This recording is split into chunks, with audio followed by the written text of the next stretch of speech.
हाँ यार, बारिश की वजह से ट्रैफिक हो गया था। मैम साहब, पार्किंग। हाँ, मैं बैक कॉल कर रही हूँ, एक सेकेंड। कितने हुए? 30 रुपए।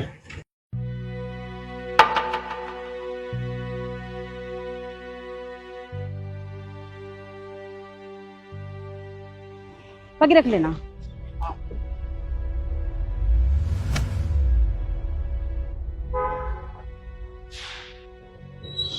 ये मैम साहब तो अपना फोन यहीं पे भूल गई।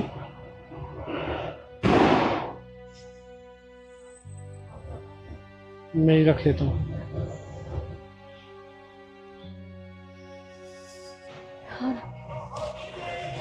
कहाँ हो सकता है?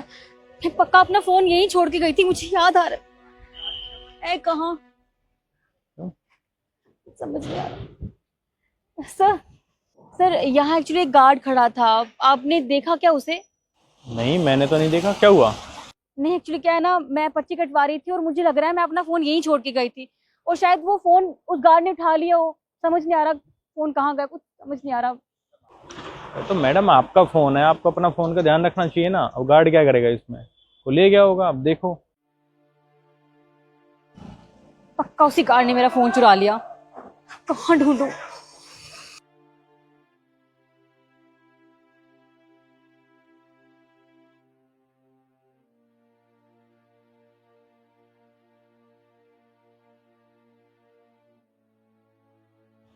वो गार्ड मुझे कहीं दिखाई नहीं दिया। अब तक तो उसने मेरा फोन बेच भी दिया होगा। अभी तो ईएमआई भी नहीं भरी थी, क्या करूं? करना क्या है, घर जाना पड़ेगा।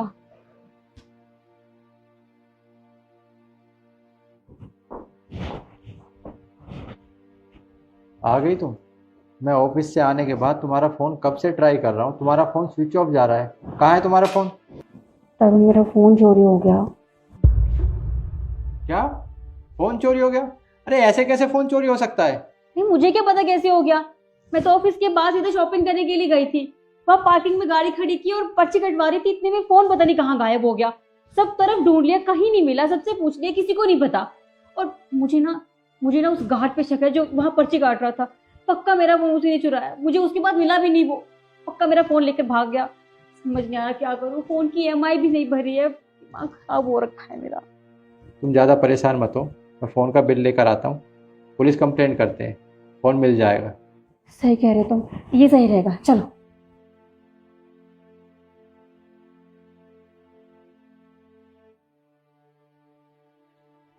तुम तुम यहाँ, तुम्हें शर्म नहीं आती? तुमने मेरा फोन चुराया ना, सच बताना, क्योंकि वहां तुम ही अकेले थे। अरे मैम साहब, मैं आपका फोन ही देने के लिए आ रहा था। देखा, मुझे तो पता ही था तुमने चोरी किया है फोन, और आ गए यहाँ मुंह उठा के। मैंने कहा था ना तुमसे कि उस गार्ड ने मेरा फोन चोरी किया है। यही है वो गार्ड। और देखो ना कितना बेशर्म है, यहाँ आ गया फोन देने के लिए, खुद को सही साबित करने के लिए, जबकि चोर है एक नंबर का। देखिए मैम साहब, मैं मानता हूँ कि चोरी मैंने की थी, मुझसे बहुत बड़ी गलती हो गई और मुझे लालच आ गया।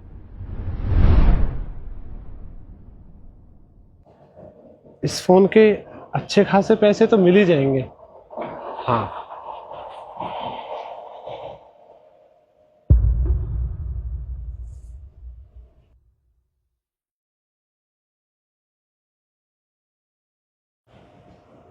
नहीं, जो मैं कर रहा हूँ वो बहुत गलत है।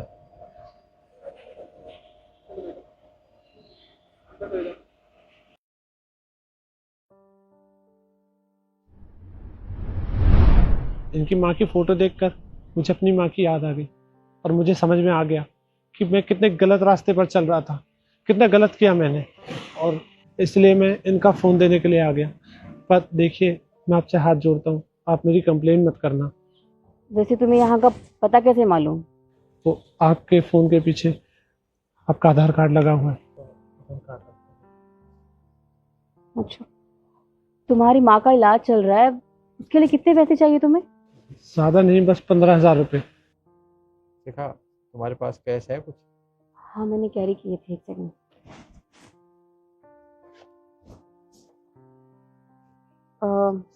पूरी 15,000 तो नहीं है, कुछ 10-12 हज़ार है, तुम्हारे काम आ जाएंगे।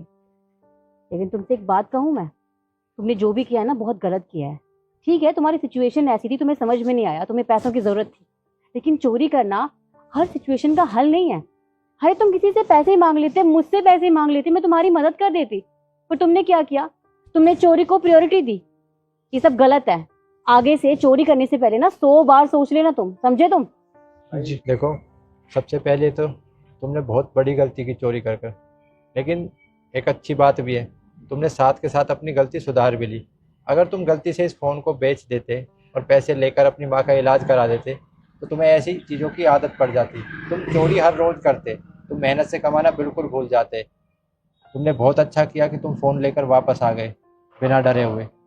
और मैं तुम्हें यही सलाह दूंगा कि चोरी कभी मत करना। अगर तुम्हारी माँ को पता चलता कि तुमने चोरी कर कर उनका इलाज कराया तो उनको कैसा लगता? जी साहब, आप जो समझाना चाह रहे हैं मुझे समझ में आ गया। मैं आगे से कभी चोरी नहीं करूँगा। आपको बहुत बहुत शुक्रिया। मैं चलता हूँ। ठीक है। और हाँ, चोरी कभी मत करना।